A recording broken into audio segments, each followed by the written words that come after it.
గత ప్రభుత్వంలో ఉన్న కంచర గాడిదను ఇంటికి పంపించి ఈ ప్రభుత్వంలో రేసు గుర్రాన్ని తెచ్చుకున్నారు.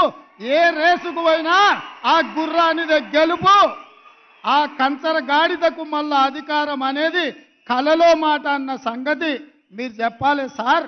మీరు చెప్తే నేను ఇంటా అని చెప్పి శాసనసభలో ఉన్న ఒక అటెండర్ నాకు చెప్పిండు. గా అటెండర్కు ఉన్న ఇంగిత జ్ఞానం ఈ రాష్ట్రానికి ముఖ్యమంత్రిగా పనిచేసిన చంద్రశేఖరరావుకి ఎందుకు లేదని నేను అడుగుతున్నా. ఆయన అంట మళ్ళీ వస్తాడంట. ఎట్లొస్తావా? నీ నడవనికనే చక్కలేదు, నీకు నడవనికనే వస్తలేదంటివి, వీల్ చైర్లో తిరుగుతున్నాంటివి, ఎట్లకెళ్ళి వస్తావు? ఎట్లకెళ్ళి వస్తావని నేను అడుగుతున్నా. ఒకవేళ నువ్వు రావాలనుకుంటే గిన్ని వేల మందికి వాళ్ళు ఉద్యోగాలు వచ్చిన వాళ్ళు ఊకుంటారా? వాళ్ళకు వచ్చిన నౌకరేంది? పోలీసు నౌకరే కదా. వాళ్ళు ఊకుంటారా? నువ్వు యాడికన్నా పోతే? ఇవాళ ట్రైనింగ్ అయినాక రాష్ట్రం నలుమూలల ఈ యువకులే కదా ఉండేది. ఈ తెలంగాణను దోచుకున్న నిన్ను, ఈ తెలంగాణను నీ కుటుంబం కోసమే బలిచ్చిన నిన్ను ఈ పిల్లలు పోలీసులు అయ్యి లాఠీలతో 4 మోకాల చిప్పల మీద కొట్టి తీసుకుపోయి లాకప్ లేస్తారు. ఇంతకాలం వాళ్ళ చేతుల పెత్తనం లేకుండే, ఇవాళ వాళ్ళ చేతులకే పెత్తనం వచ్చింది. ఎట్లా తిరుగుతావో తిరుగు. దానికంట ఆయన డైలాగులు కొడుతుండు, చంపుతారా సంపూర్ణ. నిన్నెవడు చంపుతాడా? సచినపావు. నువ్వు సచినపావును చంపనీకే మాకేమైనా పిచ్చా? నీ పని అయిపోయింది.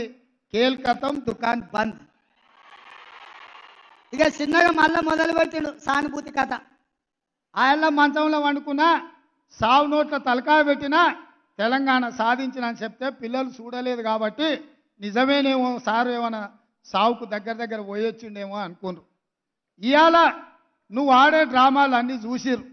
ఉత్తప్పుడేమో బాగానే నడుస్తుండు, మీటింగ్కి రాగానే వీల్ చైర్లో కూర్చున్నాడు. మీరే చూసిరు కదా ఆయన నడిచేదిగిన. ఆడ వీల్ చైర్ ఏం అవసరం ఉన్నదే? ఇక గిట్లున్నది ఆయన కథ. కాబట్టి మిత్రులారా, ఈరోజు ఒక్కొక్క సమస్యను పరిష్కరించుకుంటూ మీ ఉద్యోగ నియామకాలలో ఒక్కొక్క అడుగు ముందుకేస్తూ మీ జీవితాలలో వెలుగులు తీసుకురావాలని, ఈ ప్రభుత్వం మీద మీరు ఉంచిన నమ్మకాన్ని, విశ్వాసాన్ని నిలబెట్టుకోవాలని అహర్నిశలు మా ప్రభుత్వం పనిచేస్తుంది. ఏ తప్పు జరగకుండా, ఎవరికి నష్టం లేకుండా రాబోయే రోజుల్లో 2 లక్షల ప్రభుత్వ ఉద్యోగ ఖాళీలను భర్తీ చేసే బాధ్యత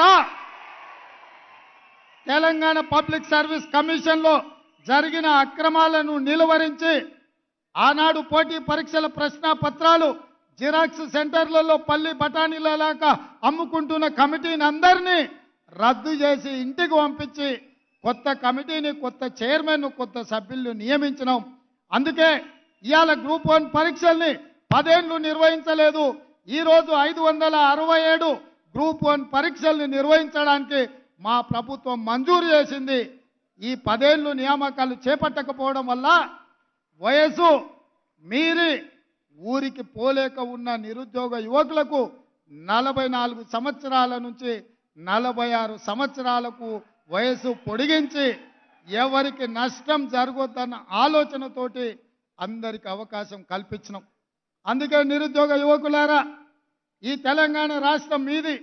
ఈ రాష్ట్రాన్ని సాధించుకున్నది మీరు. మీకోసం పనిచేయడానికి, మీ సమస్యల్ని తీర్చడానికి ఈ ప్రభుత్వం సిద్ధంగా ఉన్నది.